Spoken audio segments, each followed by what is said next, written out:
Salam Pancasila, salam penegakan hukum. Ada seorang buruh yang sudah bekerja lama tetapi upahnya selalu dibayar terlambat. Nah, bagaimana langkah hukum yang dapat dilakukan oleh buruh atau pekerja yang selalu saja menerima upah tidak tepat waktu, atau dapat dikatakan perusahaan selalu membayar upah dengan terlambat? Apakah ada sanksi hukumnya? Nah, ini dia jawaban kami dari Rumah Pancasila. Aturan mengenai pengupahan di dalam PP 36 tahun 2021 telah diatur secara rinci, termasuk tentang denda apabila perusahaan terlambat melakukan pembayaran upah kepada para pekerja atau buruh. Apabila pada hari keempat setelah hari seharusnya perusahaan membayarkan gaji buruh, maka di sini perusahaan dikenakan denda sebesar 5% dari upah buruh. Nah, apabila setelah hari ke-8 dari hari yang seharusnya dibayarkan, masih saja perusahaan tidak melakukan pembayaran, atau dengan kata lain umpamanya dia di tanggal 20 harusnya gajian, tetapi ternyata di tanggal 30 pada bulan itu, yang mana sudah telat 10 hari, perusahaan tidak juga melakukan pembayaran kepada buruh tersebut atas gaji yang seharusnya ia terima, maka di sini denda yang dapat dikenakan adalah 5% ditambah 1% setiap hari keterlambatan setelah lewat dari 8 hari.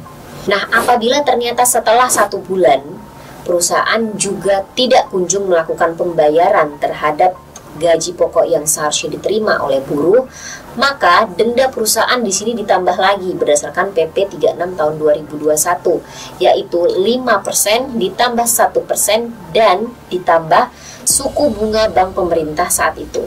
Denda yang harus dibayarkan oleh perusahaan tadi juga tidak menutup kewajiban dari perusahaan untuk tetap melakukan pembayaran gaji pokok dari buruh atau pekerja tadi. Jadi, selain wajib untuk melakukan pembayaran denda, buruh juga tetap masih wajib untuk melakukan pembayaran terhadap gaji pokok yang tertunda.